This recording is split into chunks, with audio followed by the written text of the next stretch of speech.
ओम नमो भगवते वासुदेवाय नमः। मायरा वॉइस चैनल में आप सभी का हार्दिक स्वागत है। आज की इस वीडियो में हम आपको परिवर्तनी एकादशी व्रत कथा सुनाएंगे। आप सभी से अनुरोध है इस कथा को श्रद्धा भाव से पूरी जरूर सुने और उससे पहले कमेंट बॉक्स में जयकारा लगाएं। ओम नमो भगवते वासुदेवाय नमः।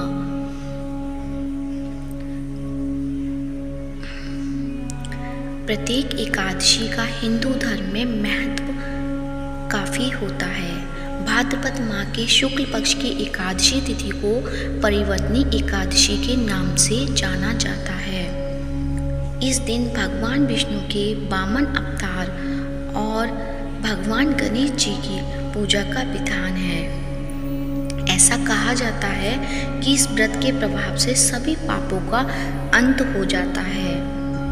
हिंदू पंचांग के अनुसार इस साल यह व्रत 14 सितंबर 2024 को रखा जाएगा। जब यह व्रत रखा जाता है तो इसकी कथा अवश्य पढ़नी या सुननी अवश्य चाहिए। अब सुनिए कथा। युधिष्ठिर कहने लगे कि हे प्रभु, भाद्रपद शुक्ल एकादशी का क्या नाम है? इसकी विधि तथा इसकी महिमा कृपा करके हमें बतलाइए। तब भगवान कृष्ण ने कहा कि सभी पापों का नाश करने वाली उत्तम वामन एकादशी की महिमा मैं तुमसे कहता हूँ, तुम इसे ध्यान पूर्वक सुनो। यह परिवर्तनी एकादशी जयंती एकादशी भी कहलाती है। इसका यज्ञ करने से वाजपेय यज्ञ का फल मिलता है। पापियों के पाप नाश करने के लिए इससे बढ़कर कोई उपाय नहीं। जो मनुष्य इस एकादशी के दिन मेरी वामन रूप की पूजा करता है उससे तीनों लोग पूज्य होते हैं। अतः मोक्ष की इच्छा करने वाले मनुष्य इस व्रत को जरूर करें। जो कमल नयन भगवान का कमल से पूजन करते हैं वे अवश्य भगवान के समीप जाते हैं। जिसने भाद्रपद शुक्ल एकादशी को उपवास और पूजन किया उसने ब्रह्मा विष्णु सहित तीनों लोकों का पूजन किया। अतः हरिवासर अर्थात एकादशी का व्रत अवश्य करना चाहिए। इस दिन भगवान श्री हरि करवट लेते हैं, इसलिए इसको परिवर्तनी एकादशी कहा जाता है। मुरलीधर के वचनों को सुनकर युधिष्ठिर बोले कि भगवान, मुझे अति संदेह हो रहा है कि आप किस प्रकार सोते और करवट लेते हैं तथा किस तरह राजा बलि को बांधा और वामन रूप रखकर क्या क्या लीलाएं की।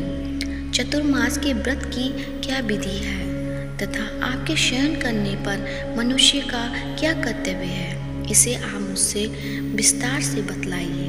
तब श्री कृष्ण ने कहा कि हे राजन, अब आप सब पापों को नष्ट करने वाली कथा श्रवण करें। त्रेता युग में बलि नामक एक दैत्य था। वह मेरा परम भक्त था। विविध प्रकार के वेद सूक्तों से मेरा पूजन किया करता था। नित्य ही ब्राह्मणों का पूजन तथा यज्ञ के आयोजन करता था। लेकिन इंद्र से द्वेष के कारण उसने इंद्रलोक तथा सभी देवी देवताओं को जीत लिया। इस कारण सभी देवता एकत्र होकर सोच विचार कर भगवान के पास गए।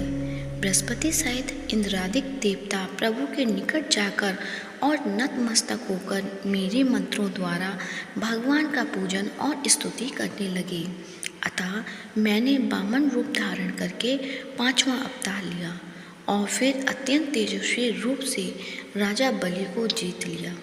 इतनी वार्ता सुनकर राजा युधिष्ठिर बोले कि हे जनार्दन, आपने वामन रूप धारण करके उस महाबली दैत्य को किस प्रकार जीता? तब भगवान कृष्ण कहने लगे कि मैंने बलि से 3 पग भूमि की याचना करते हुए कहा कि ये मुझको 3 लोक के समान है और हे राजन, यह तुमको अवश्य ही देनी होगी। राजा बलि ने इसे तुच्छ याचना समझकर 3 पग भूमि का संकल्प मुझको दे दिया और मैंने अपने त्रिविक्रम रूप को बढ़ाकर यहाँ तक कि भूलोक में पद, भूलोक के जंगा, स्वर्गलोक में कमर, महालोक में पेट, जनलोक में हृदय, यमलोक में कंठ की स्थापना कर सत्यलोक में मुख, उसके ऊपर मस्तक स्थापित किया। सूर्य, चंद्रमा आदि सब ग्रहगण, योग, नक्षत्र, इंद्रादिक देवता और शेष आदि सब नागगणों ने विविध प्रकार से वेद सूक्तों से प्रार्थना की। तब मैंने राजा बलि का हाथ पकड़कर कहा कि हे राजन, एक पद से पृथ्वी, दूसरे से स्वर्गलोक पूर्ण हो गए, अब तीसरा पग कहाँ रखूं? तब बलि ने अपना सिर झुका लिया और मैंने अपना पैर उसके मस्तक पर रख दिया, जिससे मेरा वह भक्त पाताल को चला गया। फिर उसकी विनती और नम्रता को देखकर मैंने कहा कि हे बलि, मैं सदैव तुम्हारे निकट ही रहूँगा। विरोचन पुत्र बलि से कहने पर भाद्रपद शुक्ल एकादशी के दिन बलि के आश्रम पर मेरी मूर्ति स्थापित हुई। इसी प्रकार दूसरी क्षीर सागर में शेषनाग के पश्च पर हुई। हे राजन, इस एकादशी को भगवान शयन करते हुए करवट लेते हैं, इसलिए तीनों लोकों के स्वामी भगवान विष्णु का उस दिन पूजन करना चाहिए। इस दिन तांबा, चांदी, चावल और दही का दान करना चाहिए। इसके साथ ही रात्रि के जागरण अवश्य करना चाहिए। जो विधि पूर्वक इस एकादशी का व्रत करते हैं वे सब पापों से मुक्त होकर स्वर्गलोक में जाकर चंद्रमा के समान प्रकाशित होते हैं और यश पाते हैं। जो साधक इस कथा को पढ़ते या सुनते हैं उनको 1000 अश्वमेध यज्ञ का फल प्राप्त होता है और श्री हरि की सदैव के लिए प्राप्त होती है। बोलो विष्णु भगवान की जय।